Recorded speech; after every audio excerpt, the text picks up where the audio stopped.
Assalamualaikum warahmatullahi wabarakatuh.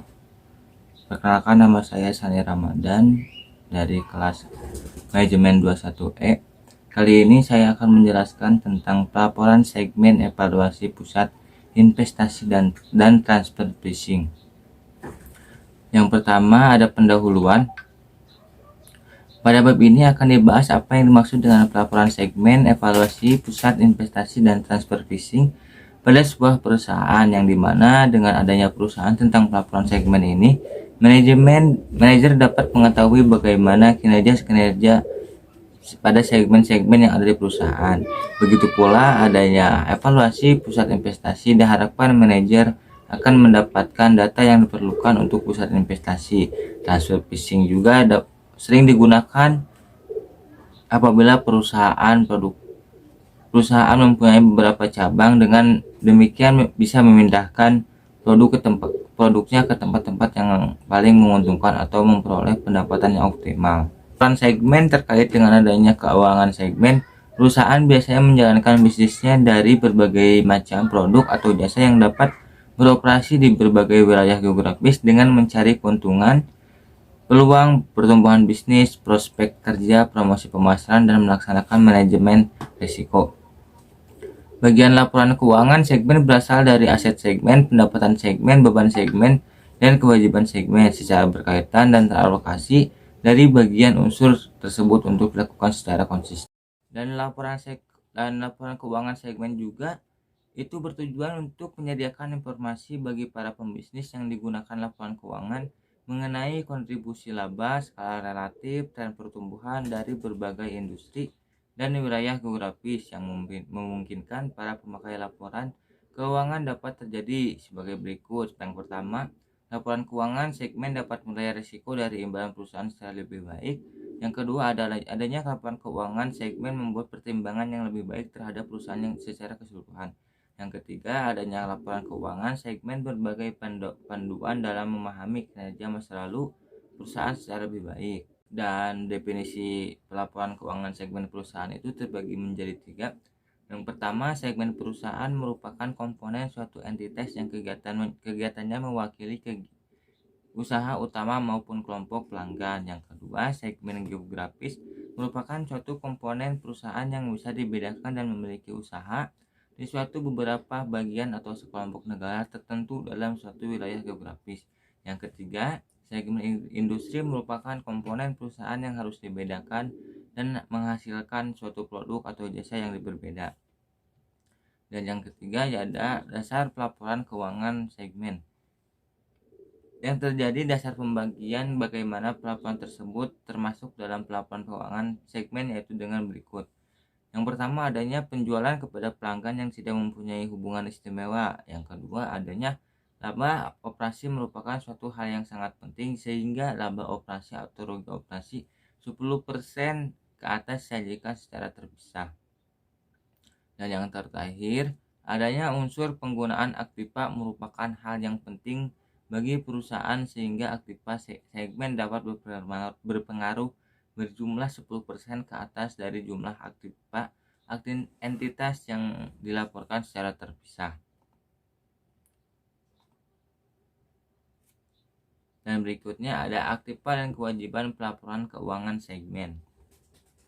Untuk menjelaskan unsur aktiva segmen dalam memberikan indikasi penggunaan sumber daya dapat mencapai hasil operasi segmen.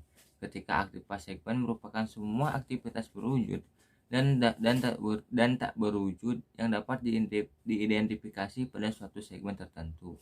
Dan yang kelima ada informasi pelaporan keuangan segmen yang disajikan. Penjelasan dari kegiatan setiap segmen industri yang dapat dilaporkan dan diindikasi mengenai komposisi setiap wilayah geografis untuk membantu melaporkan penjualan atau pendapatan operasi lainnya. Dan yang keenam, pendapatan dan beban laporan keuangan segmen. Pendapatan segmen merupakan pendapatan yang harus didistribusikan atau dikaitkan secara langsung pada suatu segmen tersebut. Bahkan bagian yang relevan dan berpendapat harus dialokasikan secara baik. Dan beban segmen merupakan beban yang harus dikaitkan secara langsung pada suatu segmen atau bagian lain yang relevan dari suatu beban sehingga dapat dialokasikan secara layak sebagai beban suatu segmen dalam perusahaan. Dan yang terakhir ada penyajian dalam pelaporan keuangan segmen. Di sini terbagi lagi menjadi 3. Yang pertama, untuk menunjukkan aktivitas dari setiap segmen industri, perusahaan harus menampilkan komposisi dari masing-masing wilayah geografis yang dilaporkan. Yang kedua, untuk segmen industri geografis, perusahaan harus melaporkan keuangan ini.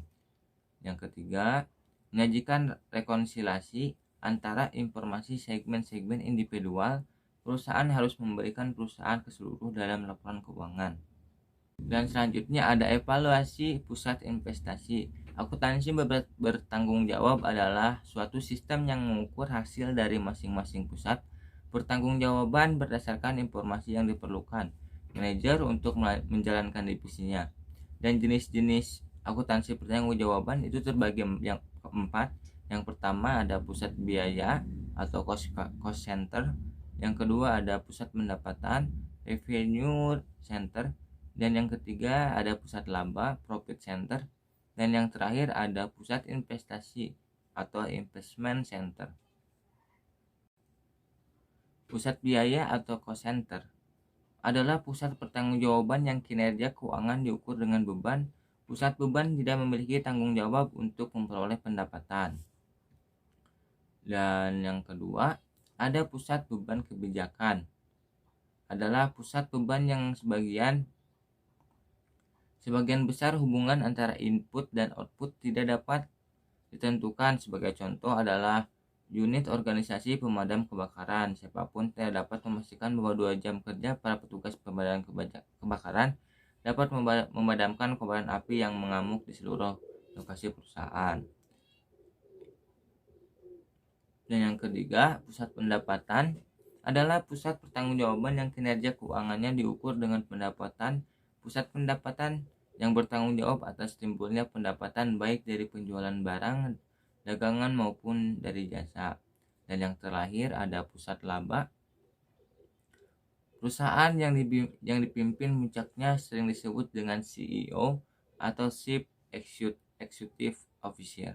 Sudah mendelegasi wewenang kepada bawahannya untuk mengambil keputusan laba, membentuk pusat laba. Manajer pusat laba oleh karena berwenang mengambil keputusan laba patutlah dimintai pertanggungjawaban atas laba yang diperolehnya.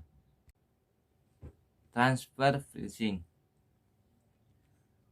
Harga transfer atau transfer pricing adalah harga yang dibebankan untuk memberikan atau mengirimkan barang atau jasa dari suatu divisi ke divisi lain dari suatu perusahaan baik internal maupun eksternal. Sebagai ilustrasi dapat dimisalkan ada perusahaan ABC memiliki beberapa divisi.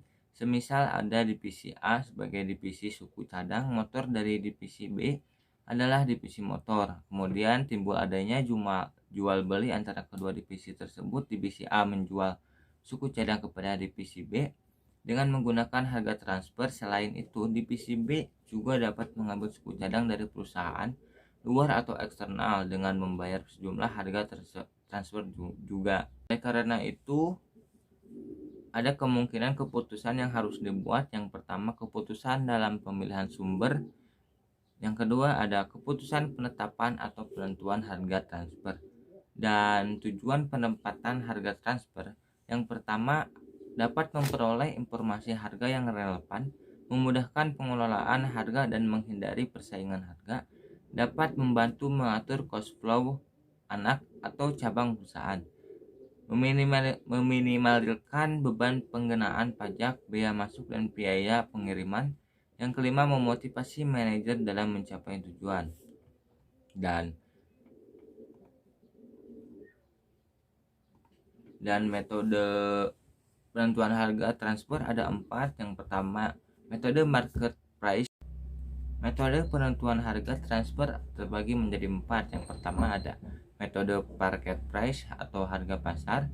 Metode ini paling disukai karena harga transfer dihitung dengan harga yang ditetapkan sesuai dengan harga pasar, sehingga produk yang dijual oleh divisi penjual dibeli oleh divisi pembeli dengan harga yang sama apabila dijual ke pihak eksternal perusahaan. Yang kedua, adanya metode harga pokok. Metode harga pokok produksi dihitung berdasarkan biaya yang dikeluarkan untuk memproduksi barang ditambah dengan laba. Metode ini digunakan apabila tidak diketahui nilai pasar produk atau jasa. Yang ketiga, metode negosiasi adalah penempatan harga transfer berdasarkan negosiasi atau kesepakatan antara kedua pusat pertanggungjawaban. Yang keempat, metode koordinasi dan penyelesaian konflik. Metode ini digunakan apabila tidak ditemukan kesepakatan dari negosiasi yang dilakukan sebelumnya dalam penentuan harga transfer, yang menyerahkan dan mempercayakan penentuan harga transfer secara tertulis dengan pihak arbitration. Mungkin cukup sekian untuk pembahasan kali ini. Saya Sandi Ramadan undur diri. Wassalamualaikum warahmatullahi wabarakatuh.